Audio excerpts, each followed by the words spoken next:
অষ্টতর শ্রী শিল অনন্ত দাস বাবাজি গুরু মহারাজের রাতুল চরণ বন্দনা পূর্বক দণ্ডবত প্রণতি পূর্বক নিত্য ধাম হতে তার একান্ত কৃপা করুণা কণা প্রার্থনা করি। তৎসহ সমাগত মহাপ্রভুর প্রিয় অনুরাগী বৈষ্ণব বৃন্দ, স্নেহময়ী কল্যাণীয় মাতৃমণ্ডলী, এই দামোদর ব্রত নিয়ম সেবা ব্রতের এই মহেন্দ্রক্ষণে হরিকথা পরম নিকেতনে আপনাদের সকলের চরণে বন্দনা পূর্বক দণ্ডবত প্রণতি জ্ঞাপন করি। দেখুন, দামোদর অষ্টকে সত্যব্রত মুনি তিনি বলছেন, নমামি ঈশ্বরম সচ্চিদানন্দ রূপম লসত কুণ্ডলম গোকুলে ভজমানম। প্রথম এই পয়ারে এই অষ্টকের প্রথম হলো নমামি ঈশ্বর।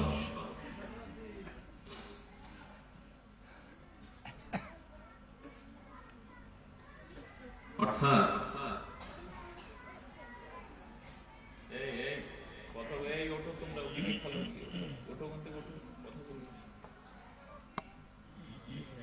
প্রথমে বলছেন ঈশ্বরকে প্রণাম করো।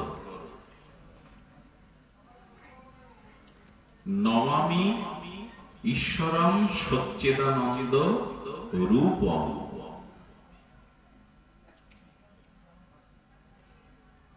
একটি তত্ত্ব হলো এই,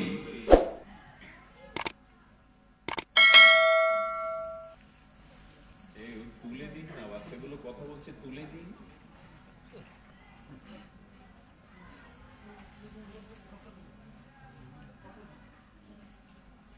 বলছেন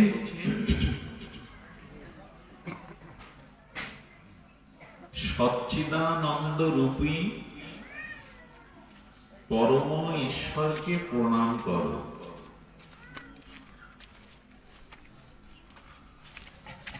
যিনি জ্ঞানাতীত, ধ্যানাতীত, যিনি অবাং মনসগোচর, অর্থাৎ বাক্যের দ্বারা, মনের দ্বারা, জ্ঞানের দ্বারা, ধ্যানের দ্বারা যাকে জানা যায় না, ধ্যানাতীত, জ্ঞানাতীত, সাধ্যাতীত, অবাং মনসগোচর, যিনি অনন্ত এবং অসীম, বিভু, সহজে যিনি অধরা, জ্ঞানাতীত, ধ্যানাতীত, মন, বাক্য, শরীরের অগোচর, সেই অনন্ত বিভু, সে জিনিস অধরা, তাকে ধরা যায় না। কিন্তু সেই ধ্যানাতীত, জ্ঞানাতীত, অনন্ত অসীম আজ সসীমের মধ্যে নেমে এলো। যিনি অধরা, তাকে ধরা গেল। সীমার মাঝে অসীম ধরা দিল। বিন্দুর মধ্যে সিন্ধুর অনুপ্রবেশ হল। যিনি অধরা, তিনি ধরা দিলেন। যাকে বাধা যায় না, তিনি বাধা পড়লেন। এই দামোদরে মা যশোমতী, প্রেমবতী, বাৎসল্য প্রীতিময়ী মায়ের কাছে গোবিন্দকে রঞ্জু দিয়ে বেঁধে সব ওলট পালট করে দিল তত্ত্ব। যাকে ধরা যায় না, তাকে ধরা গেল। যাকে বাধা যায় না, তাকে বাধা গেল। যিনি অনন্ত, যিনি অসীম, তিনি সসীমে ধরা দিলেন। দিলেন কি নাই? দিলেন। কেন? গোবিন্দ বলছেন, আমি অখণ্ড অদ্বয় পরতত্ত্ব। শব্দগুলি একটু বুঝতে হবে। অখণ্ড মানে যিনি কখনো খণ্ডিত বা ধ্বংস হন না। অদ্বয় মানে যার দ্বিতীয় নেই। এক ঈশ্বর ব্যতীত দ্বিতীয় কোনো বস্তু, সে ছাড়া কোনো বস্তু নেই। অদ্বয়, যার দ্বিতীয় নেই, একমেব অদ্বিতীয়। তো সেই পরম অখণ্ড পরতত্ত্ব অব্যয় অনন্ত অসীম ভগবান, তিনি বিরাট, তিনি বিভু, তিনি স্বাধীন। আচ্ছা, ভগবান কারো পরাধীন নাকি? কোন বস্তু যদি কারো পরাধীন হয়, তার শ্রেষ্ঠত্বের হানি হয় না? একটু বুঝতে হবে, ভাগবত একটু তত্ত্ব তো। কোন ব্যক্তি, বস্তু, শক্তি যদি কারো পরাধীন হয়, সেখানে তার পরাজয় হয় না? ভগবানের পরাজয় আছে তো? সর্বশক্তিমান তত্ত্বের পরাজয় হবে কি করে? আর যদি তিনি কারো অধীন হন, পরাজিত হন, তাহলে তাকে সর্বশক্তিমান ভগবান বলতে যাবো বা কেন? বোঝা যায় কথাগুলো? কেউ যদি কারো কাছে পরাজিত হয়, তাহলে তার শক্তির হানি হয়ে যায় না? শ্রেষ্ঠত্বের হানি হয় না? কেউ যখন কারো পরাধীন হন, স্বাধীনতা যেখানে থাকে না, পরাধীন, সেখানে তার শক্তির খর্ব হয় না, মহিমার খর্ব হয় না? তো ভগবান পরাজিত হতে যাবে কেন? ভগবান স্বাধীন, তিনি কারো অধীন হতে যাবেন কেন? সেই ভগবান কি বলছেন দেখুন। স্বয়ং কৃষ্ণ ভগবান বলে দিলেন, আমি সব জায়গায় স্বাধীন, একটা জায়গায় পরাধীন।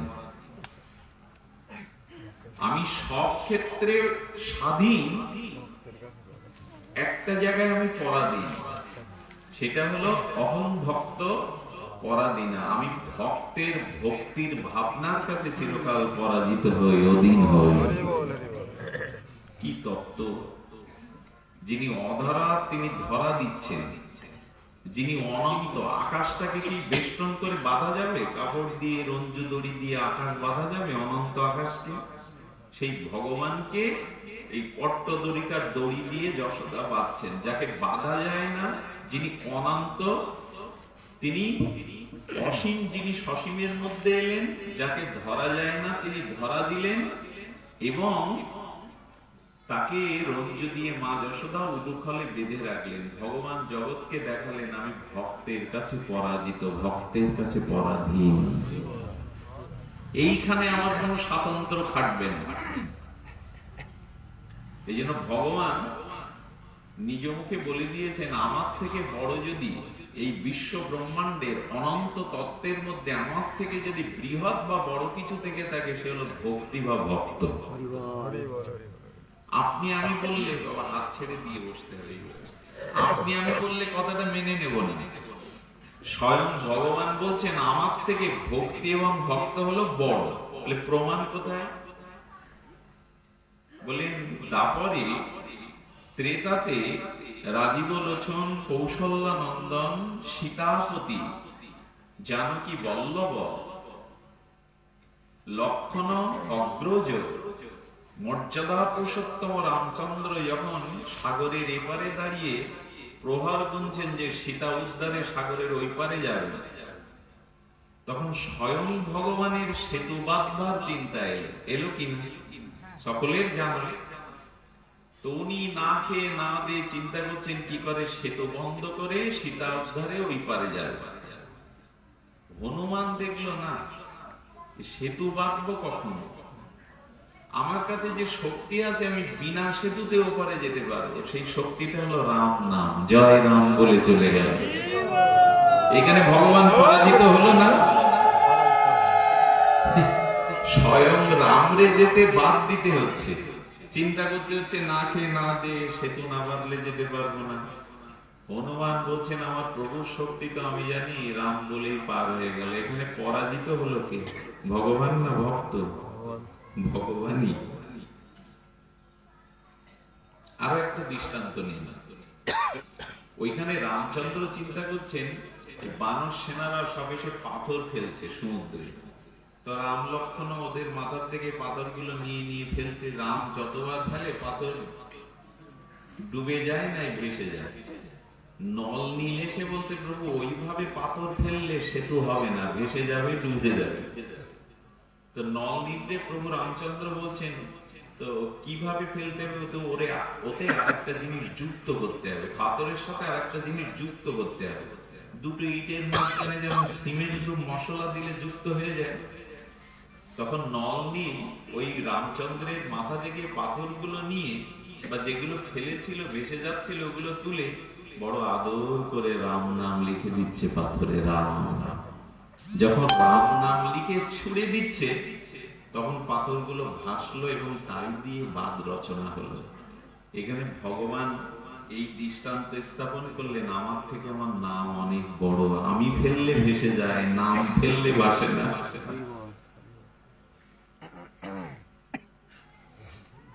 তাহলে স্বয়ং অনন্ত অসীম তিনি সসীমে শুধু ধরা দেন না, তাকে বাধাও যায়। এই লীলাটি এই দামোদর ব্রতের লীলা। ঈশ্বর, আচ্ছা, শ্রীকৃষ্ণকে বাৎসল্য প্রেমবতী যশোদা রঞ্জু দিয়ে বাঁধলেন, এই জন্য তার দামোদর নাম হলো। দাম মানে রঞ্জু, উদর মানে তলপেট, ওইখানটায় হাত দিয়ে বাঁধলেন। আচ্ছা, আমাদের এই যে ঘরে ঘরে ছোট ছোট শিশুরা আছে, এরা তো খুব দুষ্ট, চঞ্চল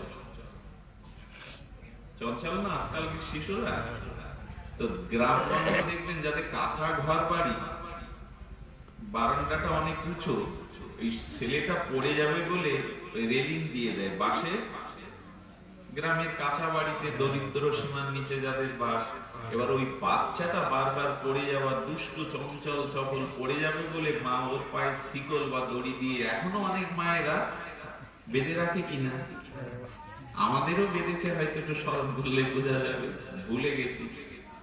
আচ্ছা, তো আজও কোন মা তার দুষ্ট চঞ্চল চপল ছেলেকে যদি বেঁধে রাখে, তো দাম বন্ধন লীলা হবে না? কি হবে? এই বাচ্চাটাকে কি কথা বলাচ্ছেন কেন? দিয়ে দিন, ওকে কি চাচ্ছেন? টাকা দিয়ে দিন। ওই দেখেন চঞ্চল বলতে বলতে আর টাকাটা ছেলেদের মানে বোঝানো মুশকিল, বুঝবে না। আমাদের ছেলেদের যদি বাধা হয়, দামবন্ধন লীলা হবে না? তাই কি হয়? ওইখানে হলো কেন? যশোদা তো একটা বাচ্চাকেই বাঁধলো, গোপালকেই বাঁধলো, ওখানে লীলা হয়ে গেল। বিশ্বের কোটি কোটি মানুষ সেই দামোদর ব্রত পালন করছি আমরা, করছেন এত আদর যত্ন শ্রদ্ধায়, এত নিবেদিতাত্মা হয়ে। আমাদের বাচ্চাদের বাঁধলে দামবন্ধন লীলা হবে না কেন? বলেন হবে না এই জন্য যাকে বাঁধছেন উনি তত্ত্ব।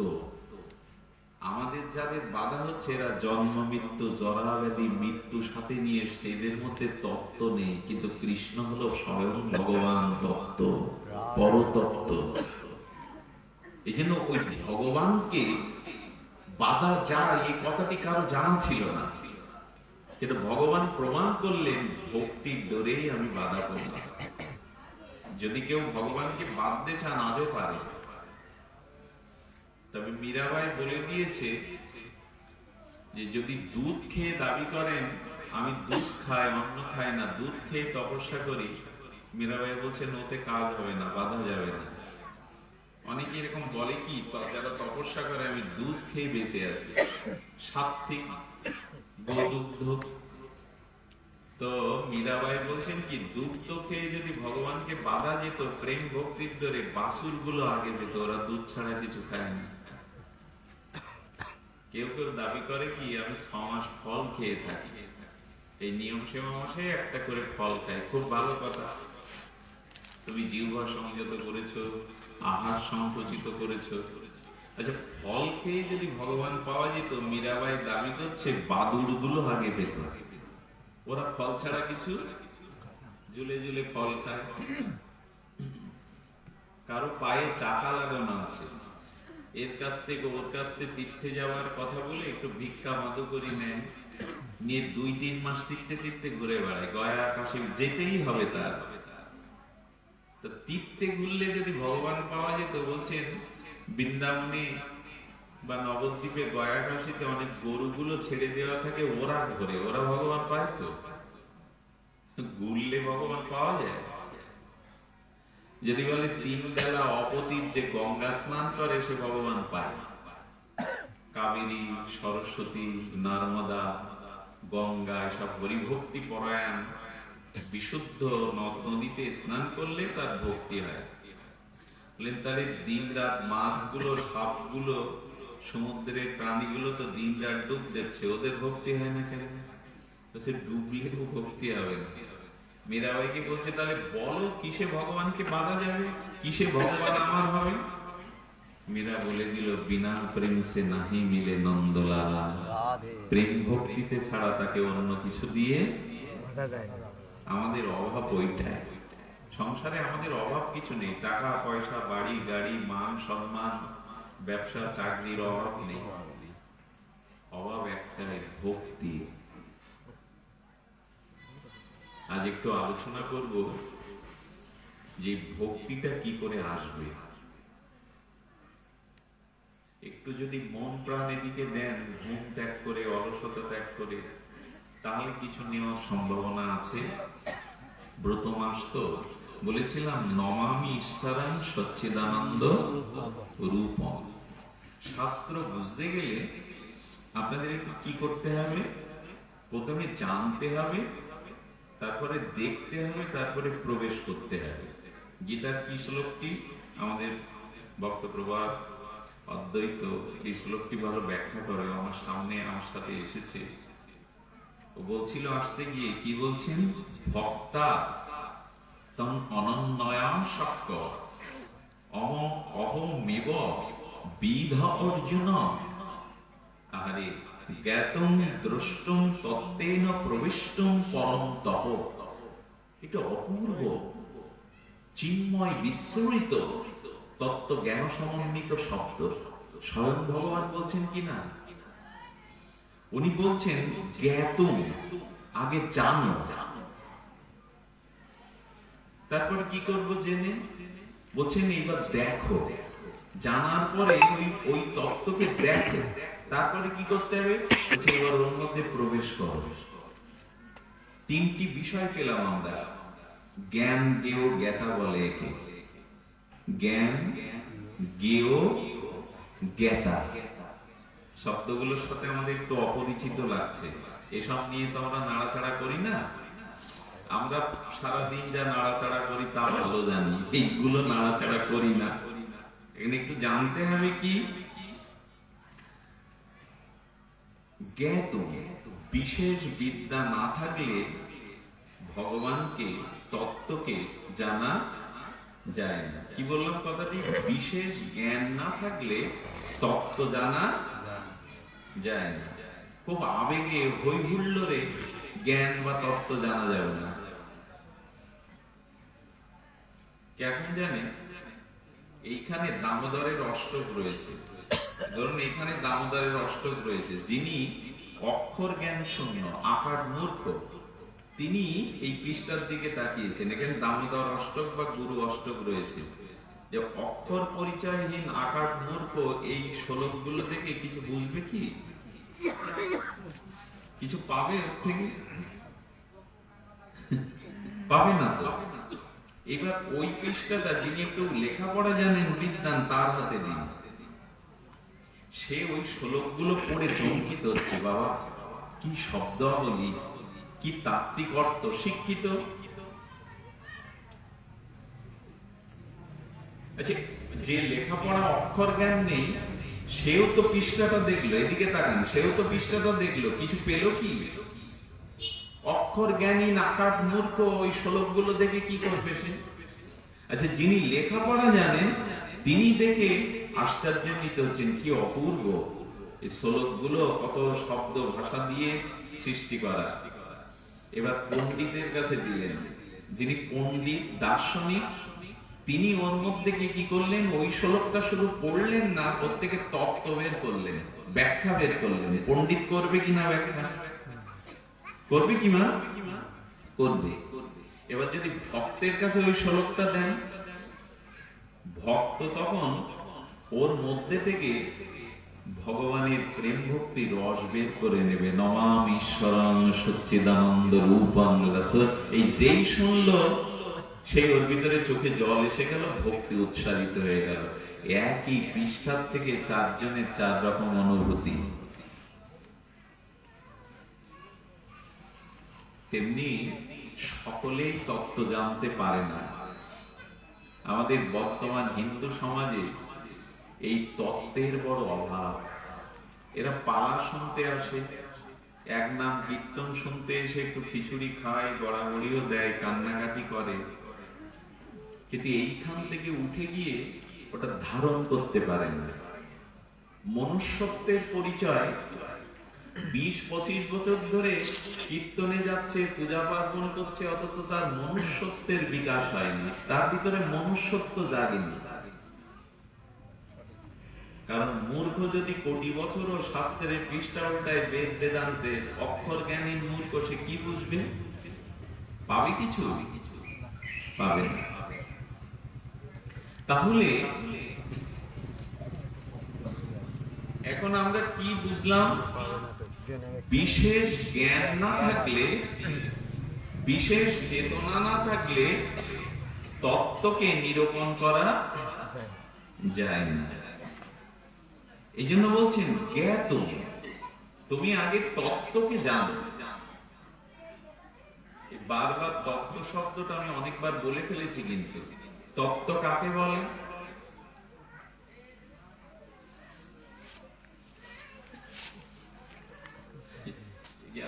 বাচ্চাদের প্রতি আমার বড় পরপর বিদ্বেষ হয়ে যাচ্ছে। ওদেরকে না ভালোবাসলে ঈশ্বর তার উপর খুব অখুশি হয়। বাচ্চারা যে ভালোবাসে না, শুধু পাষণ্ড জন্তু জানো। ভাগবত আসলে বাচ্চারা খুব বেমানা। বিয়ে বাড়ি, আনন্দ বাড়িতে ওদের খুব মানানসই, ওরা না থাকলে জমে, বাড়িও জমে। ভাগবত আসলে খুব বেমানান ওরা। আর আমার কানও খুব পাতলা, এখন কথা বলতে পারি না। কেউ নড়লে, কেউ উঠলে, বাচ্চারা বকলে ওই দিকে আটকে যায়।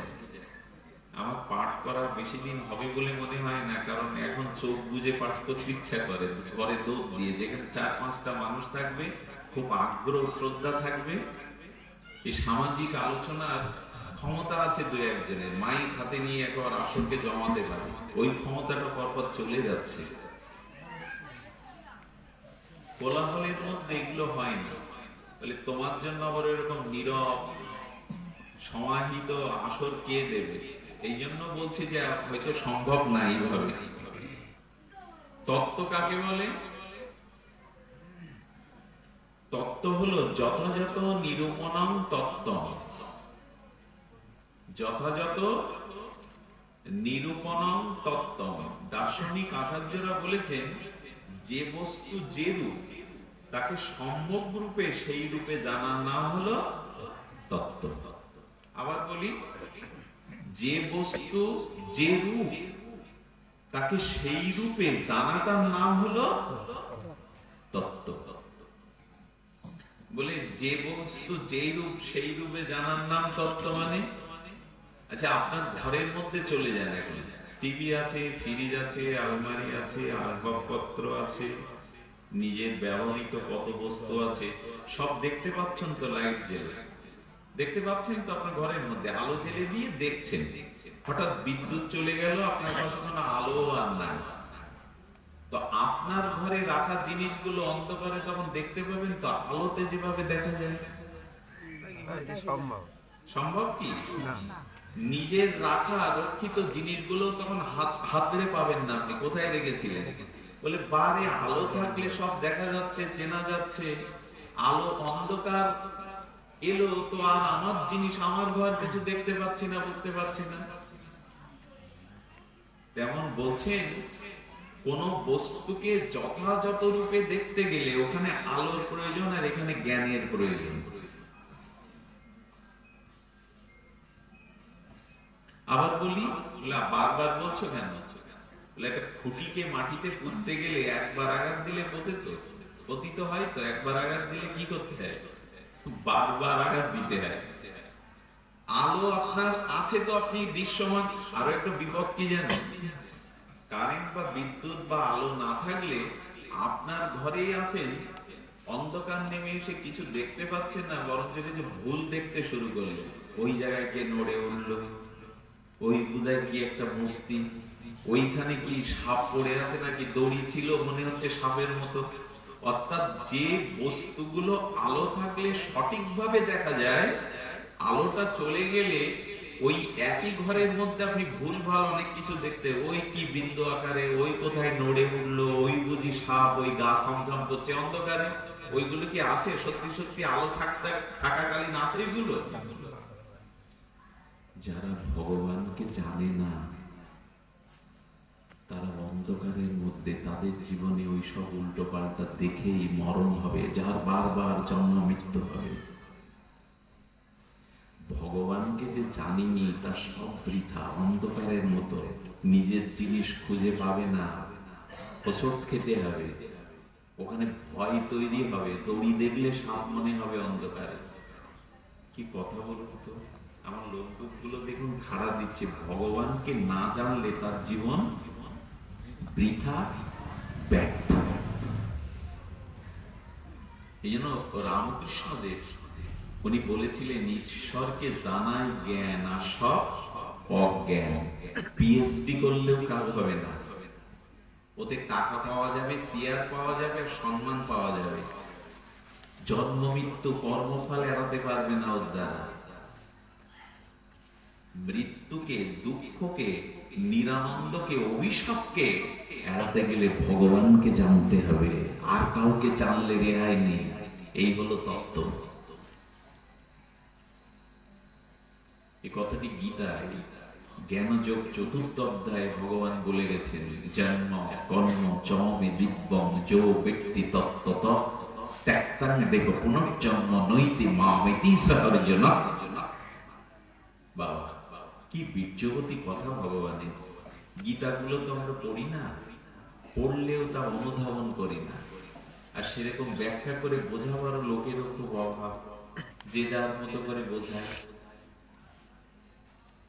ওইখানে গোবিন্দ বলছেন, তত্ত্ব তো আমাকে যদি কেউ জানে, তত্ত্ব তো যদি কেউ আমাকে জানে, তাহলে নৈতি মামিতি সোহার্জুন, পুনর্জন্ম না, তার আর জন্ম মৃত্যু অভিশাপে কোনোদিন পড়তে হবে না। সে জন্ম মৃত্যুর ঊর্ধ্বে চলে যাবে আমাকে জানলে। আমাকে যদি জানা যায়, তত্ত্ব তো জানা যায়, তাহলে তার আর জন্মকর্ম থাকবে না, তার আর অভিশাপ থাকবে না। বাবা, আমরা জানি তো ভগবানকে? এখন প্রশ্ন আসছে, আমরা জানি তো? আমরা জানি না। জানলে আমাদের দশা এই হতো না। যদি জানতাম তাহলে আপনার লক্ষণে বলে দিত, আমরা জানলে আমাদের দশা এই হতো না। তো জানি না তার মানে কি জানেন? ভগবানকে যখন জানিনি, সেটা বুঝবো কি করে জানেন? বুঝবো এখন আমাদের অনিত্য বস্তুর প্রতি ভোগ, লালসা, আসক্তি যায়নি। এগুলো থার্মোমিটার।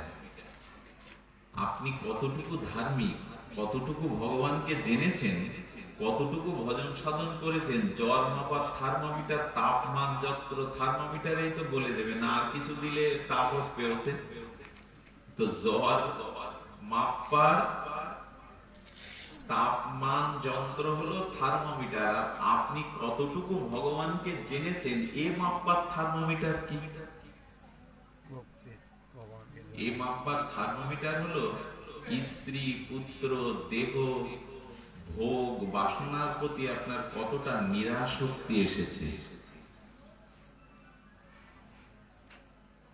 এগুলো একবার নিজের কাছে প্রশ্ন করুন তো, দেহের আসক্তিটা, স্ত্রী পুত্রের প্রতি মোহ, মমতাটা, এগুলো একটু কমেছে তো? যদি এগুলো না কমে, স্ত্রী, পুত্র, ভোগ, বিলাস, দেহ ভোগের আকাঙ্ক্ষা যদি একটু না কমে, জানবেন সারিবেদ, সরদর্শন, আপনি যতই গীতা ভগবত মুখস্থ করেন, ভগবানকে এখন আমরা জানা হয়নি। আসক্তি কমেনি আমাদের। আমরা ব্যালেন্স করে চলতে ভালোবাসি, দুই পাখাতে যেমন পাখি ওড়ে। আমাদের দাবি হলো, বহু প্রভু, 100 বছর আয়ু পাবো, সুন্দরী স্ত্রী পাবো, অর্থের অভাব, অন্যের কষ্ট কোনোদিন হবে না, সমাজে দু চারজন আমাকে একটু শ্রদ্ধা করবে, মানবে, নমস্কার দেবে, আমি মোটামুটি এইভাবে একটা 100 বছরের জীবন কাটাবো, তোমাকেও চাই, এগুলিও চাই। আমাদের বোধটা এইখানে।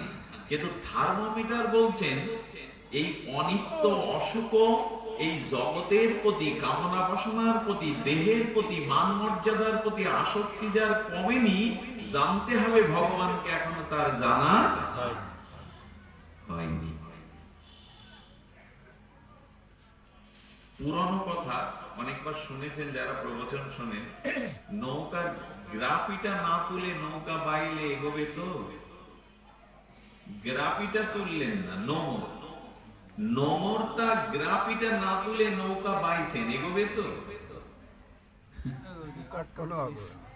আমরা গ্রাফিটা তুলছি না, অথচ ভজন সাধন নাম যজ্ঞ গড়াগড়ি হই হুল্লোড় পূজা পার্বণ সব করে যাচ্ছি, নোমর ওঠেনি।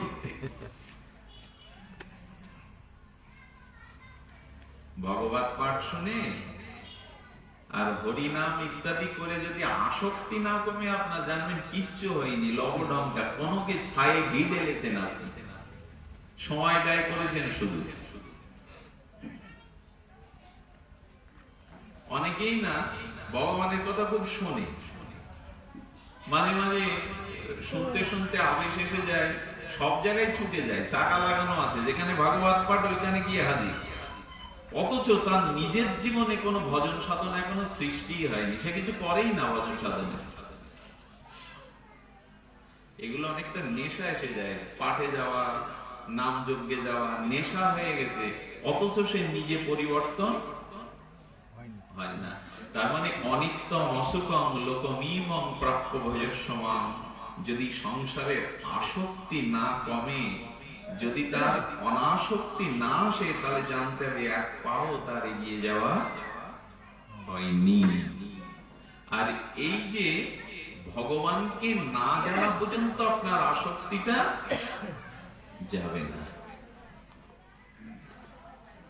তাহলে ভগবানকে কি রূপে জানলে তত্ত্ব? তো ওই যে জ্ঞাতা বলছেন, জ্ঞাতম, আগে তুমি জানো। এটা জানলে কি হবে? যথাযথ বস্তুকে জানলে, না জানলে কি হয় জানেন? এক গরিব কৃষক তার বাচ্চা মেয়েটা কদিন ধরে বায়না ধরে যে বাবা একটা খেলনা এনে দাও। এটা এত হতদরিদ্র, খেলনা কেনার মতো তার কোনো সামর্থ্য নাই। তো উনি নাঙলটা নিয়ে চাষের জন্য বনপথ দিয়ে, মেঠো পথ দিয়ে যেতে যেতে একটা ঢিবির ওপরে দেখে কি একটা জল জল করছে, চারিদিকে আলোয় ভরে গেছে তার জ্যোতিতে। উনি গিয়ে দেখলেন কয়েকটা পাথরের মধ্যে একটা পাথর একেবারে জ্বলছে, চারিদিকে ঠিক দিয়ে তার জ্যোতি বেরোচ্ছে। বললেন বাড়ির মেয়েটাকে তো কিছু কিনে দেওয়ার ক্ষমতা নেই, এই চকচকে পাথরটা জ্যোতি বেরোচ্ছে, এইটা দিলে মেয়েটার একটা খেলনা দেওয়া হবে, ও কিছুটা সান্ত্বনা পাবে। উনি 4 বার গাড়িতে পুরে রাখলেন, 4 বার সেজে বাসায় এসে বলছেন, মা হাত পাত একটা ভালো খেলনা এনেছি। এই যে চারিদিকে জ্যোতিতে ভরে, যেখানেই রাখছে চারিদিকে জ্যোতি বিকাশে, আলো বিকাশে ভরে যাচ্ছে। সঙ্গে সঙ্গে মেয়েটা পেয়ে দেখছে চকচক করছে, নীল হয়ে যাচ্ছে, গাটা গুলো জ্যোতিতে ভরে যাচ্ছে, খুব আনন্দে ছুটে গেল তার সাথীদের দেখাতে, খেলতে খেলতে খেলতে খেলতে ওটা এনে কি করেছেন, খেলা শেষে আনার পরে করেছি ঘরে কিছু কি ছিল, পুরো ফুটকুড়ো ছিল, ওই ওর মধ্যে কখন হারিয়ে ফেলবো, এর মধ্যে ঠেসে রেখে দিয়েছে। কুড়োর মধ্যে, খুদের মধ্যে মেয়েটা ওটা ঠেসে রেখে দিয়েছে, কোথায় আর খুঁজবো। সঙ্গে সঙ্গে কি হয়েছে, ওই পথ দিয়ে একটা খুব মূল্যবান পাকা জহুরি যাচ্ছিল। জহুরি মানে পর্যন্ত যারা মণি মুক্তা নির্ণয় করতে পারে, জহুরি। ওর জল পিপাসা লেগেছে, যে কারণে ওই বাড়ির ভিতরে ঢুকে গেছে, কৃষকের বাড়ি, এক গ্লাস জল চায়। এই জলটা যখন হাতে করে নিচ্ছে, তখন ওই কুড়োর খুদের মধ্যে দেখে পুরো ঘরটা নীল আলোয় আলোকিত হয়ে গেছে, ওই পাথরটা জ্যোতি বেরোচ্ছে। উনি বলছেন কি ওটা কি? বলে একটা খেলনা পাথর, আমি মেয়ের জন্য এনে বলতে আমার কাছে দিন। ওইটা হাতে নিয়ে উনি জহুরি তো, উনি দেখতে দেখতে বলছেন চোখটা ছানা বড়া সর্বনাশ, এটা তো কোহিনূর হীরা।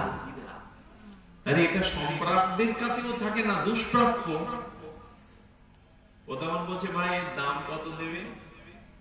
এর আবার দাম আছে নাকি পাথরে? 2-4 টাকা যদি দাও তাহলে আমার 1-2 দিন চলে যাবে। তো এই জহুরি খুব সৎ ছিল। উনি বলছেন তুমি আমার সাথে বাজারে চল। আলু পটলের দোকানে নিয়ে বলছেন ভাই এটা নিয়ে কি দিতে পারো? ও চকচকে দেখে মনে হচ্ছে হতে পারে কোনো পাথর, গ্রাম্য কৃষক এনেছে। বলছে ওকে দেখা, বলে আমি তোমাকে 1 বস্তা আলু আর 1 বস্তা বেগুন দিয়ে দেবো। জহুরিকে তখন বলছেন তাড়াতাড়ি ওকে দিয়ে দিন, 1 বস্তা আলু হলে তো আমার 6 মাস চলে যাবে। জহুরি বলতে থামো বাবু, এবার আমার সাথে এসো। উনি তখন একটা চাউলের আড়তে গেছেন। দোকানদারকে দেখানোর পর কৃষককে বলছে এইটা দিয়ে দেখো তো ন্যায়। উনি পিছনে জহুরি দাঁড়িয়ে আছে, বলছে এতে আমি তোমার 10 বস্তা চাল দিতে পারি। বুঝছে এটা সাধারণ জিনিস না, কিন্তু যেখানেই রাখছে আলোকিত হয়ে যাচ্ছে। তখন বলছেন এইবার আর আপত্তি করবেন না আপনি, 10 বস্তা চাল হলে আমার 1 বছর চলে যাবে, দিয়ে দিন, পাথরটা দিয়ে দিন। বলছে বেটা আমার সাথে চলে এসো। স্বর্ণকারের দোকানে নিয়ে গেছে, বড় সোনা হীরার দোকানে। উনি দেখে তো চোখ ছানা বড়া, বলছে আমি একে 1 কোটি টাকা মূল্য দিতে পারি, দেবেন? কৃষকের তো তখন চোখ ছানা বড়া অবস্থা। 2 বস্তা আলু বেগুন, 10 বস্তা চাল, এ বলছে 1 কোটি টাকা। খবর কি? খবর তো আর ওর জানা নাই, জানা আছে যিনি মণি মাণিক্যকে চেনেন, জহুরি। উনি ঘুরতে ঘুরতে ওই দেশের রাজার কাছে চলে গেছেন। হে মহোদয়, হে প্রণম্য, দেখুন তো এইটা নিয়ে আপনি কি দিতে পারেন? উনি পরীক্ষা করে ওনার জহুরিকে ডেকে বলছে সর্বনাশ, আমার সমস্ত রাজ্য বেচে দিলেও এর মূল্য, এটা কোহিনূর হীরা, এটা দৈবপ্রাপ্ত পাওয়া যায়, এটা সাধারণ কারো রাজকোষেও নাই। আমার পুরো রাজ্য দিয়ে দিলেও এর মূল্যায়ন হবে না। তখন মাথায় হাত দিয়ে কৃষক ভাবছে এটা কোহিনূর হীরা, এটা রাজার রাজ্য দিয়ে দিলেও এর মূল্য শোধ হবে না। আসলে জহুরি যদি না আসতো, এই মূল্যটা কি ওই কৃষক দিতে পারত? তেমনি ভগবান হলেন ওই কোহিনূর হীরার মতো তত্ত্ব। জহুরি না হয়ে ওই আকাট কৃষকের মতো হলে ওটা আলু বেগুনের সাথে বেচে দেব। তেমন এই বিশ্ব ব্রহ্মাণ্ডে ভগবান রূপ কোহিনূর, কোহিনূর কোটি কোহিনূরের থেকে কোহিনূর পরম তত্ত্ব ভগবানকে না জেনে আমরা সেই ভগবানকে আগে আলু পটল 2-10 বস্তা চালের দ্বারা ওই তত্ত্বকে বিকিয়ে দিচ্ছি। কারণ আমরা জহুরি না, আমরা তত্ত্বকে এখনো বুঝতে পারিনি। তত্ত্ব বুঝলে কি হয় জানেন? এই শব্দটা বন্ধ করুন, যা পাচ্ছে।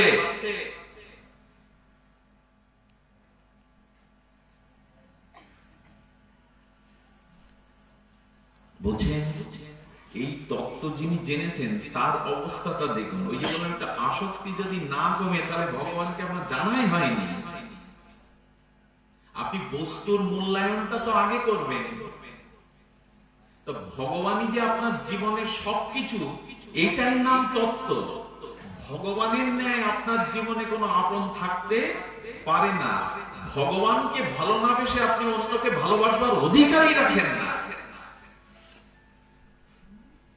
শুনে রাখুন, ভালোবাসাটা ভগবানকে না দিয়ে যখন স্ত্রী পুত্র দেহ যৌবনকে দেবেন, আপনার জীবনে সর্বনাশটা ওই পথ দিয়েই ঘটবে। একটা ছোট্ট বাণী লিখে নিয়ে যান, বাণীটা ঠাকুর অনুকূল চন্দ্রের। ভগবান ছাড়া থাকলে আপন, ছিন্ন ভিন্ন তার জীবন। কত ছোট কথা, কিন্তু গভীরতা। ভগবান ছাড়া থাকলে আপন, ছিন্ন ভিন্ন তার জীবন। তারপরে আপনার এখন আমাকে কেউ প্রশ্ন করে যদি তুমি কাদের নিয়ে বেঁচে আছো, কে তোমার আপন, গড় গড় করে নাম বলে দেবো। বাবা মা বউ ছেলে মেয়ে বন্ধু বান্ধব চাকরি বাকরি টাকা অমুক তমুক। বলছেন কি তুমি ফাঁদে পা দিয়েছ। ভালোবাসাটা আপনার ভিতরে যে ভালোবাসাটা, ওটা কাকে দিতে হবে এটা কি জানি আমরা? তুমি জানাও, যখন উপরে বসতে দিয়েছি তোমার, তুমি জানাও ভালোবাসাটা কোথায় দিতে হয়, এটা আপনাকে আগে এই তত্ত্বটা জানতে হবে। ভালোবাসাটা যাকে তাকে সংসারে দিলে শুধু ঠকতে হবে না, পতন ঠেকাতে পারবে না কেউ, জরা ব্যাধি দুঃখ যন্ত্রণা আপনার জীবনে যাবে না, ভালোবাসাটা সঠিক জায়গায় না দিলে। এই জন্য তো নমামি ঈশ্বরম, সর্বস্ব ভগবানের চরণে আগে তুমি নিবেদন করো। বউ ছেলে মেয়ে বাবা মাও এখানে নাই, আসছে না, কি দিয়ে বোঝায় আপনাদের? বোঝাবার ক্ষমতাও তো নাই। আচ্ছা, আপনি বাজার থেকে কিছু ফল মিষ্টি কিনে এনে মন্দিরে পুরোহিত ঠাকুরের হাতে দিলেন, নিজে ওটা না খেয়ে ওনার হাতে দিলেন কেন? বাবা ঠাকুর, আপনি একটু মার নামে একটু নিবেদন করে দিন, প্রসাদ করে দিন, বলি কি না? সবাই তো নিয়ে আসেন, এসে বলে এটা একটু প্রসাদ করে দিন। তো যখন ওইটা গোবিন্দকে নিবেদন করা হলো, দেবীকে নিবেদন করা হলো, তখন বলছেন কি ওইটা ভক্তদের জন্য ওর থেকে কিছু রেখে, সবকিছু রেখে আমাকে অল্প একটু প্রসাদ দিন। আচ্ছা, মিষ্টিটা তো এইখানে না রেখে, নিবেদন না করে বাড়িতে নিয়ে ভালো মজা করে সবাইকে নিয়ে খেতে পারত। বললো বাজারের মিষ্টি বাড়িতে গেলে খাওয়া হতো বটে, কিন্তু ওর মধ্যে কোনো তত্ত্ব বা কৃপা বা আশীর্বাদ থাকতো না। যখন নিবেদনটা হলো, তাকে দেওয়ার পরে, ভক্তদের দেওয়ার পরে যেটুকু পেলাম, ওটুকু তখন আর মিষ্টি থাকলো না, ভগবানের প্রসাদ হয়ে গেল, চরণামৃত হয়ে গেল। কোন গ্রামের মা সন্তানের অসুখ, তো সেই সন্তান বাৎসল্য প্রেমময়ী মা কিছু ফুল তুলে গোবিন্দ মন্দিরে এনে সেবককে বলছে, বাবা এই ফুলগুলো একটু চন্দন চর্চিত করে গোবিন্দের রাধারানীর চরণটা ছুঁয়ে দাও, আমি এই প্রসাদী ফুলটা আমার খোকার বুকে দেব, মাথায় দেব, যাতে গোবিন্দের প্রসাদী ফুলের দ্বারা ও রোগ নিরাময় হয়। আচ্ছা, গাছ থেকে ফুলটা তুলে দিলে কাজ হতো না? ফুলটা গোবিন্দ চরণে ছুঁয়ে প্রসাদী করে দিতে হবে কেন? বললেন ওই চরণে, ওইখানে যেটা দেওয়া যায়, যদি বিষও দেওয়া যায় তা সে অমৃত হয়ে যায়। ওই চরণের এমন তত্ত্ব, এমন মহিমা, ওখানে বিষ দিলে অমৃত হবে। কথাটার প্রমাণ আছে যে কোন জায়গায় বিষ দিলে অমৃত হয়? প্রমাণ আছে কি? আছে। বলে ওই আসতে বাবা, আমি বলছি, ওইখানের ওই চরণের ভগবান তত্ত্বের এত মহিমা। আচ্ছা, সাপের বিষ 1 কেজি কত জানো বাবু? এখন সোনা 50 লাখ টাকা, কিন্তু সাপের বিষ 1 কেজি 50 কোটি হতে পারে, আমার জানা নেই, তবে অনেক মূল্য। সোনার বিষ, সাপের বিষের কাছে সোনার মূল্য তেমন অনেক অনেক দাম। তো বলা হচ্ছে কিছু ঔষধ গবেষক এই সাপের বিষ থেকে জীবনদায়ী কোন মহা ঔষধ তৈরি করছে কিনা? অনেক ডাক্তার এখানে আছেন, করছে না? সাপের বিষ থেকে কোন মানুষ গবেষণার দ্বারা যদি ওষুধ তৈরি করতে পারে মানুষ, তাহলে ভগবান ও পরম ঐশ্বর্য নিকেতন, পরম সচ্চিদানন্দ বিগ্রহের চরণে কিছু দিলে বিষ অমৃত হবে না কেন? আরেকটা দৃষ্টান্ত আছে। দৃষ্টান্তটা কি? আরেকটা দৃষ্টান্ত হলো, পুতনা যেদিন গোবিন্দের মুখে বিষ দিয়ে গেল, স্তনে কালকুট বিষ মাখিয়ে পুতনা হত্যা করতে গেল না 6 দিনের কৃষ্ণকে, সেদিন পুতনা ওই বিষ যখন ভগবানকে দিল, ভগবান ওটা অমৃত করে নিয়ে পুতনাকে রাক্ষসী, পাপীয়সী, বালঘাতিনী, রক্ত চোষণকারিণী পুতনাকে তার মা যশোদা দেবকী যে বৈকুণ্ঠ নিত্য গোলক বৃন্দাবনে যে ধাত্রীগতি, মাতৃগতি, ওইখানে পুতনাকে পাঠিয়ে দিল ভগবান।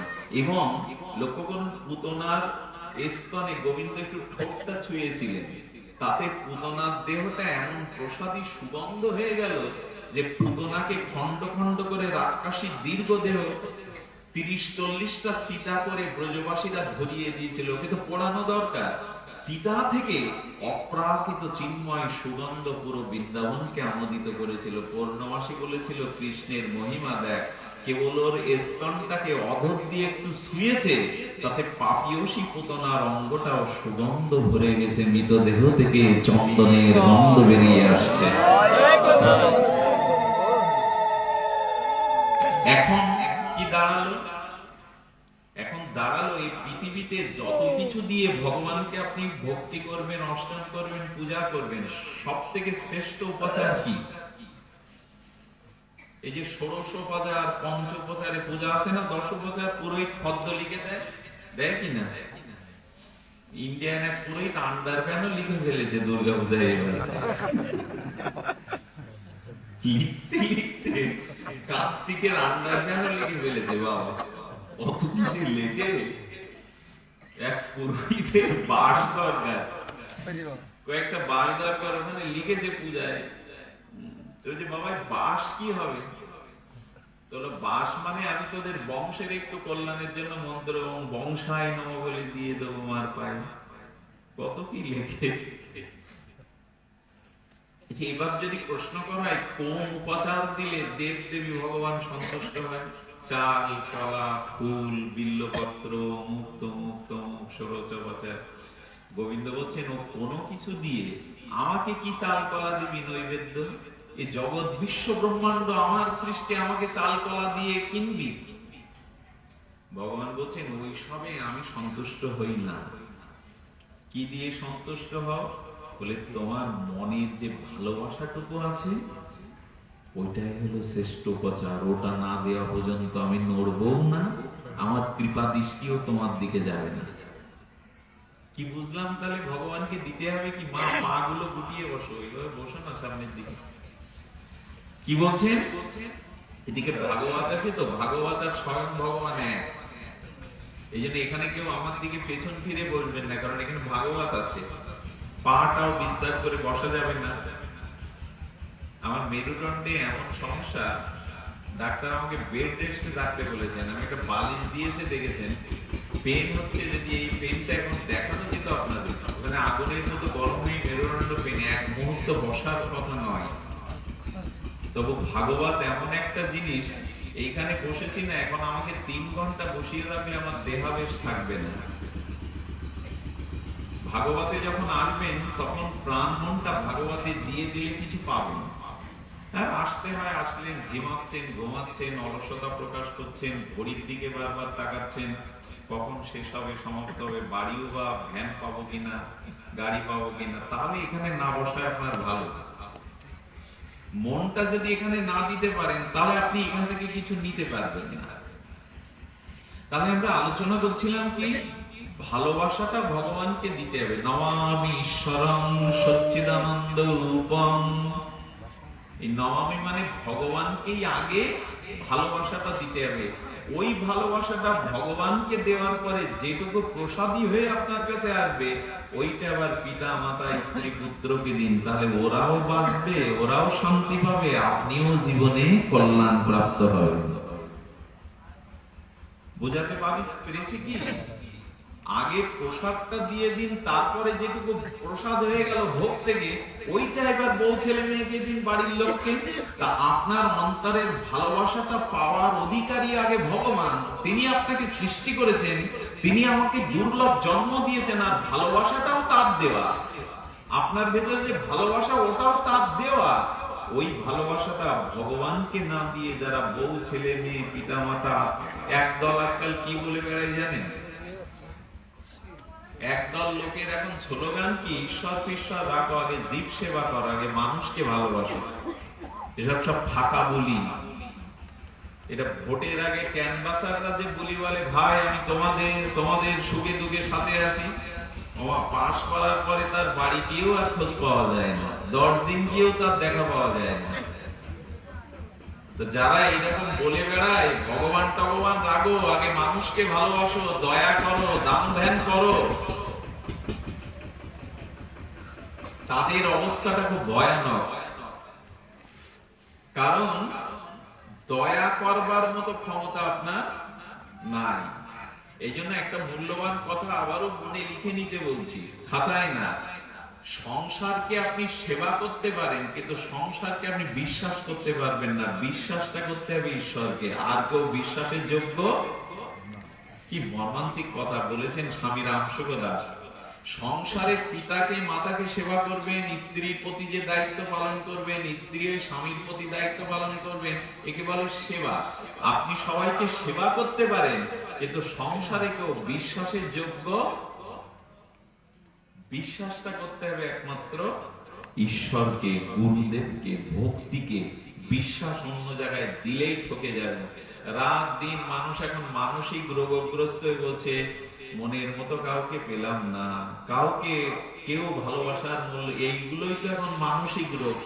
সব মানুষ দেখবেন ওই চারজন এক জায়গায় হলে বিশ্বাসী না, মনের মতো কাউকে পেলাম না, যা চেয়েছিলাম তা পেলাম না। কি করে পাবে তুমি? কারণ এই জগতে তোমার মনের মতো একমাত্র ভগবান ছাড়া আর কেউ হতে পারে না। এটা পাথরে খোদাই করে লেখা যাবে। কারণ এই যে জগতে যা কিছু অনিত্য, এটা এর ভিতরে অসুখ আছে, যন্ত্রণা আছে।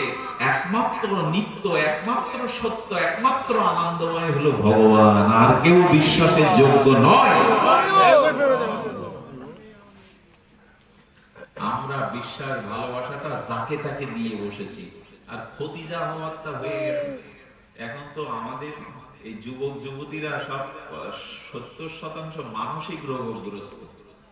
ঘাড় কাত করতে করতে এদের ঘাড় আর ওঠে না। ঘাড় কাত বোঝেন তো? এখন ঘাড় কাতের একটা মেশিন এসে গেছে, রাত দিন ঘাড় কাত করে। এই জন্য এরা মাথা উঁচু করে দাঁড়াতে পারছে না।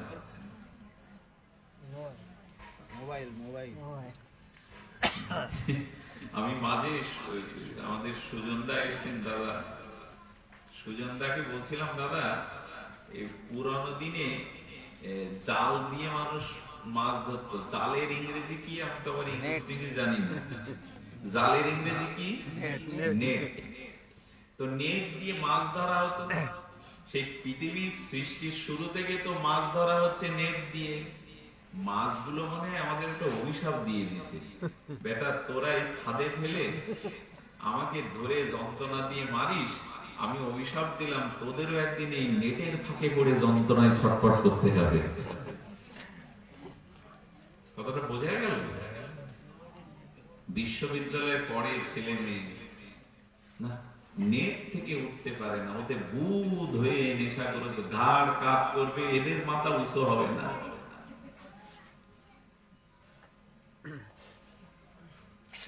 বিল গেটস এই পৃথিবীর অন্যতম এই ধনী ব্যক্তিটি 14 বছরের আগে টাচ মোবাইল তার ছেলে মেয়েদেরও দেননি।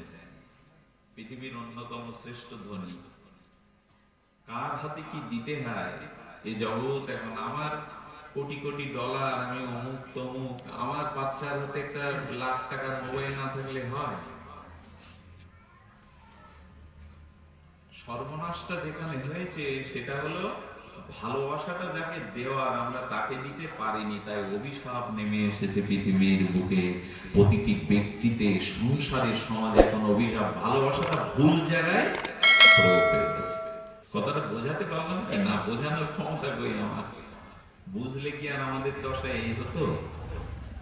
ভালোবাসাটা নিয়োগ দিতে হবে যথাস্থানে। এই জন্য গোবিন্দ কি বলছেন? মন্মনা ভব মদ ভক্ত মজ্জাজিমাং নমস্কুরু মমি বৈশসি সত্যং তে প্রতিজানে প্রিয় হসিমে।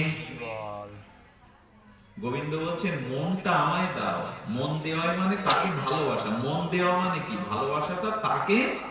গোবিন্দ আর কিছু চাইলেন না, বললেন মন্মনা ভব, আমার কথা বলো, নিঃশ্বাস প্রশ্বাসে আমাকে স্মরণ করো, মনটা আমায় দাও, আমার যাজন করো। আন কথা বলো না, আমার কথা বলো। আন কথা শোনো না, আমার কথা শোনো। আমাকে প্রণাম করো, আমাকে যাজন করো, মনটা আমায় দাও। এটা গীতা বাক্যে ভগবান বলে দিল। আপনি কাকে দিয়ে বসে আছেন? মন।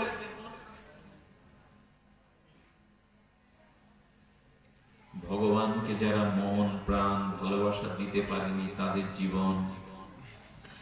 জীবন অভিশাপে ভরা, অন্ধকারে ভরা। ভালোবেসেছিল, একটা দৃষ্টান্ত দেই, কেমন অন্ধকারে ভরা। ভালোবাসা কোথায় দিতে হয় এটা শাহজাহানও বোঝেনি। পৃথিবীর সপ্তম আশ্চর্যের একটা আশ্চর্য ভালো দেখি, সেটা তাজমহল। একবার পৃথিবীর সপ্তম আশ্চর্যের অন্যতম নাকি।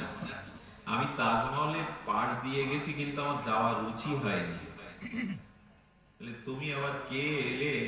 গোবিন্দ গোসাই বড় মাতব্বর। তাজমহলের প্রধানমন্ত্রী প্রেসিডেন্টরা এসে দেখতে যায়, সব ভিআইপিরা আসে না বিদেশ থেকে, ওখানে লক্ষ লক্ষ লোক যায় দেখতে।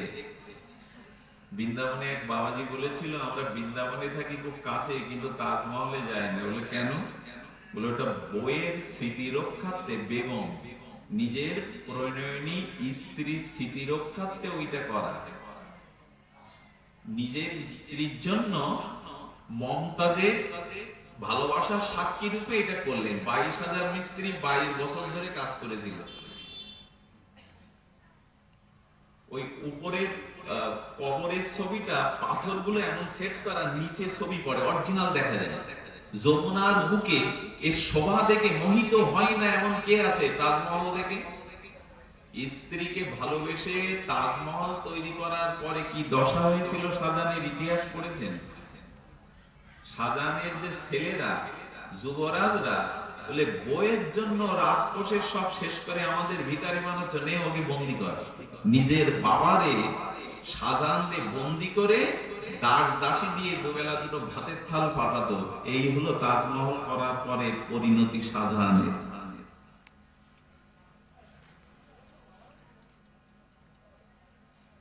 আপনি কাদের জন্য কি করেছেন?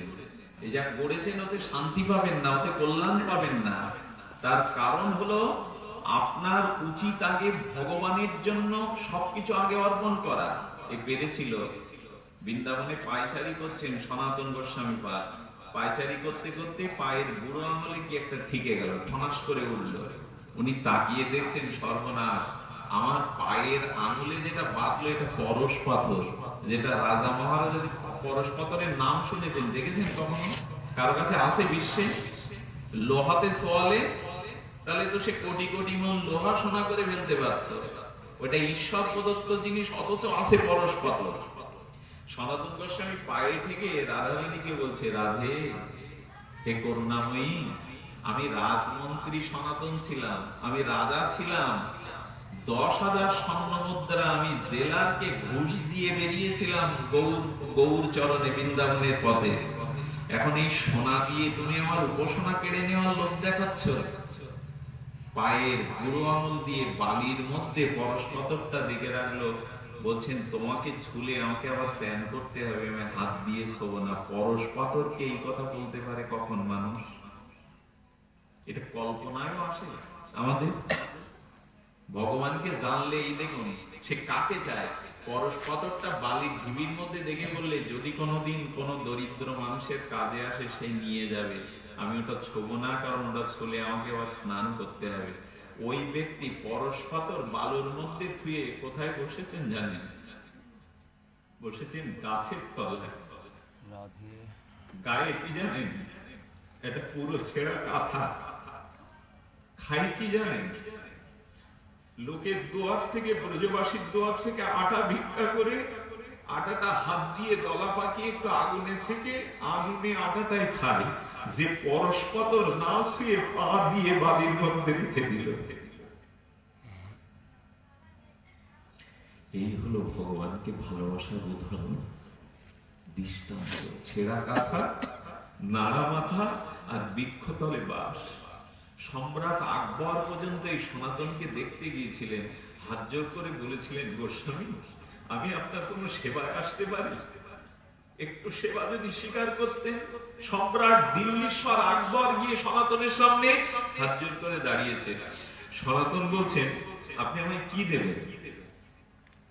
আপনি কাজ করুন। বারবার যখন হাত জোর করছেন, আপনি যমুনার ঘাটটা এক জায়গায় প্লাস্টারটা চটে গেছে, ঘাটটা ভেঙে গেছে, ওইটা একটু প্লাস্টার করে দিয়ে যান।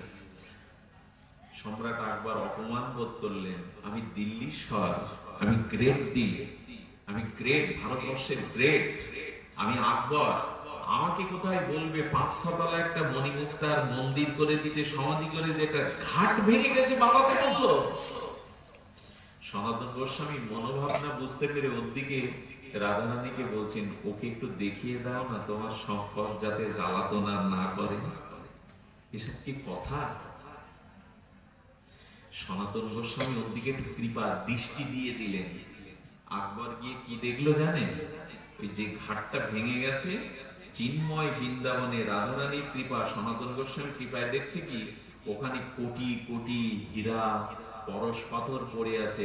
যমুনার দুই ঘাটটা, আমরা যে যমুনা দেখি এই যমুনা না, অপ্রাকৃত বৃন্দাবনের যে যমুনা, রাধারানী ওকে দেখিয়ে দিলেন, তুই কাকে সেবা করতে এসছিস, কাকে তুই বিল্ডিং করে দিতে এসছিস, ওই দেখ আমার যমুনার কূলে কোটি কোটি হীরা মুক্তা ওইখানে উজ্জ্বলকৃত হয়ে আছে। উনি দেখেই মাথা ঘুরে গেল, আমার রাজকোষের একটা মুক্তাও নেই।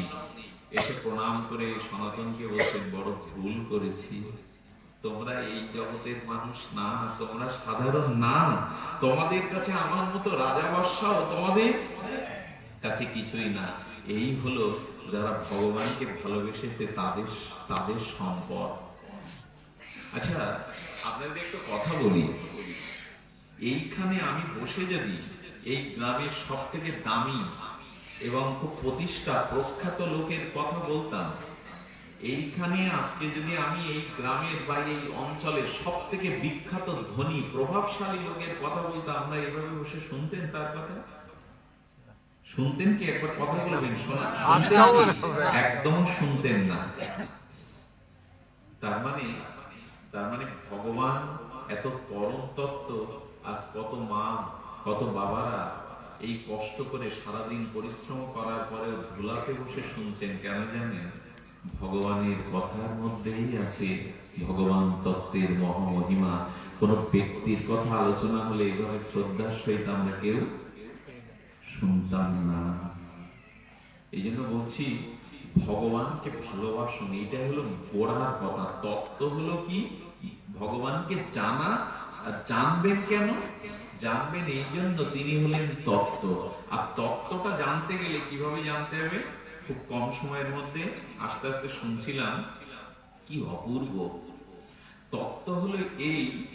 আচ্ছা, ভগবানকে জানার বহু প্রকরণ আছে। প্রকরণটা কেমন? ধরুন দুগ্ধ। এখন এই দুগ্ধ তত্ত্বটা, গোদুগ্ধ, এই গোদুগ্ধ একটা বাটিতে রাখলেন, এই দুগ্ধের কি একরকম গুণ, একরকম ক্রিয়া? আমি তিনটে ক্রিয়া আপনাদের দেখাচ্ছি। প্রথমত, দুধটা হলো শ্বেত শুভ্র সাদা, দুধটা একটু চর্মস্বল এমনগুলি হলে শীতল, দুধ হলো শীতল, আর দুধ হলো স্বাদ আস্বাদ্য, উৎকৃষ্ট আস্বাদন। এই তিনটি তত্ত্বই তো একই দুধের মধ্যে আছে নাকি? খেলে আস্বাদন লাগে, দেখতে সাদা, আর চর্মটা ছোঁয়ালে ওটা শীতল। এখন আপনার দেহের মধ্যে থেকে চোখকে আপনি পাবেন, কোন বস্তু ওইটাকে জানতে গেলে, আস্বাদন করতে গেলে একটা ইন্দ্রিয় লাগবে না? কথা কি বোঝা যায়? রূপ দেখতে গেলে কি কানের কাজ না জিহ্বার কাজ? রূপ দেখতে গেলে কি ইন্দ্রিয় দরকার? চোখ দরকার। আচ্ছা, কান দিয়ে খাওয়া যাবে তো? রস আস্বাদন কি করতে হবে? জিহ্বা দিয়ে। তাহলে কোন বস্তুকে নির্ণয় করতে গেলে সেই বস্তুর অনুকূল ধর্মী ইন্দ্রিয় চাই নাকি? রূপ দেখতে চোখ চায়, আস্বাদন করতে জিহ্বা চায়, স্পর্শ করতে চামড়া চায়। এখন ওই দুগ্ধটাকে আপনি দেখতে পাঠালেন আপনার চোখ রূপ ইন্দ্রিয়কে। চোখ এসে দুধে কি দেখবে? দুধের রংটা হলো সাদা। আচ্ছা, চোখ কি এই অনুভব করতে পারবে যে ওটা শীতল? বা চোখ কি খেয়ে বলতে পারবে এটা খুব উৎকৃষ্ট স্বাদযুক্ত? চোখের কি এই ক্ষমতা আছে? নেই। এবার আপনি পাঠালেন হাতটাকে, হাত গিয়ে দুধের মধ্যে একটু আঙুলটা দিয়ে বললো দুধ হলো শীতল। হাত কি দেখতে পারবে? হাত কি খেতে পারবে? আচ্ছা, এবারে কি পাঠালেন? এবারে আপনি জিহ্বাটাকে পাঠালেন, জিহ্বা এসে কি দেখলো? জিহ্বা দুধটা খেয়ে আস্বাদন করলো, কিন্তু জিহ্বা কি দুধের সাদা বা শীতলতা রংগুলি বা অনুভবগুলি পাবে না? সে আস্বাদনটাই শুধু পাবে। আচ্ছা, এই যে দুগ্ধ সাদা, এটা চোখ ইন্দ্রিয় দ্বারা তার অনুভূতি হলো, আর আপনার জিহ্বা দিয়ে স্বাদের অনুভূতি হলো আস্বাদের, আর চর্ম দিয়ে আঙুল দিয়ে স্পর্শ অনুভূতি হলো। একই তত্ত্বের মধ্যে এই তিনটে তত্ত্ব অনুভূতি হলো। আচ্ছা, এমন কোন ইন্দ্রিয় নেই যে তিনটেই একসাথে অনুভব করবে? এবার আরেকজনকে পাঠান, এবার মনকে পাঠান। মন গিয়ে বলবে না ওই তিনটেই আমি বুঝে ফেলেছি। দুধের আস্বাদন ওটাও মন বোঝে, দুধ দেখতে কেমন এটাও মন জানিয়ে দেয়, আর দুধ যে শীতল এই অনুভূতিটাও মন জানিয়ে দেয়। এই জন্য গোবিন্দ বলছেন কি, ভালোবাসার ও মনটাকে তুমি আমায়, মন যদি দিতে পারো তাহলে সব দেওয়া হয়ে গেল। এইখানটায় থাকি আমাদের। মন তো 10-12 জন কেন, 1000 জনকে দিয়ে বসেছি, তো তোমার জন্য নেই তো? ভগবান ভিক্ষে দিতে দিতে ঝুলিতে আর কিছু নেই, তোমাকে দেওয়ার মতো মনটা অনেক আগেই রূপ যৌবন স্ত্রী পুত্র বন্ধু বান্ধব খাওয়া পরাকে দিয়ে দিয়েছি। এই জন্য বিষয়টা হলো যে ভগবান, আচ্ছা আমাদের সাথে ভগবানের তত্ত্বে একটা জায়গায় মিল আছে। মামই বাংশ জীবলোক জীবভূত সনাতন মনঃশস্ত্রাণীন্দ্রাণি প্রকৃতি স্থানি কর্ষতি। ভগবানেরও সচ্চিদানন্দ তত্ত্ব, আর আমাদের ভিতরেও সেই সচ্চিদানন্দ আছে, আত্মারূপে আছেন আমাদের মধ্যে মামই বাংশ। আমরা ভগবানের অংশ। তো ভগবানের মধ্যে যদি সচ্চিত আনন্দ থাকে, তাহলে তার, আচ্ছা একটা অগ্নিকুণ্ড জ্বলছে, তার থেকে যদি অগ্নি স্ফুলিঙ্গ বেরিয়ে আসে, সেটাও আগুন না? তো সচ্চিদ আনন্দ তত্ত্ব থেকে যদি আমরা আসি মামই বংশ তার অংশ হই, তাহলে আমাদের মধ্যেও তো সচ্চিদ আনন্দ আছে, আছে না? কিন্তু না, আমাদের মধ্যে এই আত্মারূপী যে সচ্চিদ আনন্দ আছে, ওটা হলো অনু, আর ভগবানের ওটা বিভু। এই জন্য ভগবানের বেলায় বলতে হবে সচ্চিদানন্দ বিভু চৈতন্য, আর আমাদের বলতে হবে অনু চৈতন্য। ভগবানের মধ্যে যা যা সচ্চিদানন্দ আছে, আপনার মধ্যেও, ওই যে গোবিন্দ বলেছেন তুমি আমার অংশ মামই বাংশ, তাহলে আপনার মধ্যেও সচ্চিদানন্দ আছে বটে, তবে উনি হলেন বিভু আর আমাদের আছে অনু। অনু মানে খুব ক্ষুদ্র, তাই তো? আচ্ছা, এক ফোঁটা সমুদ্রের জল আর পুরো সমুদ্রের জলে একই তত্ত্ব, কিন্তু এক বিন্দু সমুদ্রের জল আর পুরো সমুদ্রের জল কি এক ভাবা যাবে? সমুদ্রের মধ্যে থেকে যে এক ফোঁটা জল আমরা নিলাম, ওইটার মধ্যে যা যা তত্ত্ব আছে পুরো সমুদ্রের জলে তাই আছে কিনা? কিন্তু এক বিন্দু আর সিন্ধু এক হবে? যেমন আমি আপনাদের কয়েকটা বলি হলো, এক মুঠো ধুলো নিন, এক মুঠো ধুলো সমুদ্রে ছেড়ে দিলে কি সমুদ্র বন্ধ হবে? ঢাকা পড়বে? বরঞ্চ একটা হাস্যকর হয়ে যাবে না যদি বলি এক মুঠো ধুলো ছেড়ে আমি সমুদ্র বুঝিয়ে দেব? কিন্তু হাতে যে এক বিন্দু জল আছে, পাত্রে যে এক বিন্দু জল আছে, ওতে ধুলো ছেড়ে দিলে ঢাকবে শুধু, ও তো মিলিয়েই যাবে তার সাথে। আচ্ছা, সমুদ্র থেকে যত জল নিন ও কি ফুরাবে? কিন্তু এই যে 1-2 বিন্দু জল, ও তো হাতে ডলা দিলে। তেমনি ভগবান কৃষ্ণ, তিনি হলেন এই তত্ত্ব সমুদ্র, আমরা তার অংশ হলেও আমরা অনু, আর তিনি হলেন বিভু। গোবিন্দ কি করেছেন জানেন? গোবিন্দ বলছেন আমি সাগর, ওই যে এক মুঠো ধুলো, এটা হলো মায়া। আমাকে মায়া ছুড়ে দিলে সূর্যকে অন্ধকার লজ্জা পায়। অন্ধকার কখনোই সূর্যের সামনে যেতে ভাসুরের মতো। এখন ওইসব নিয়ম নাই। আগেকার দিনে কুলবধূরা ভাসুরের সামনে যেত না, লজ্জায় ঘুমটা দিত।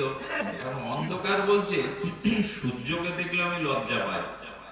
এখন মায়া বলছে তোমাদের আমি ঢাকতে পারি, কৃষ্ণকে আমি ঢাকতে এক মুঠো ধুলো দিয়ে সমুদ্র বুঝিয়ে দেওয়া যায় না, এক বিন্দু জল বুঝিয়ে দেওয়া যায়, ভ্যানিশ করে দেওয়া যায় ওকে ধুলো দিয়ে।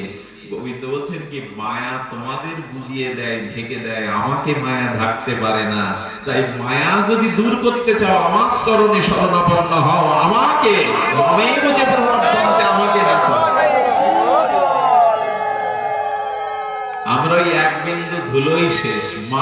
এসে ঘিরে ধরেছে, ওই যা এক বিন্দু ছিল ওটাও শুকিয়ে শেষ।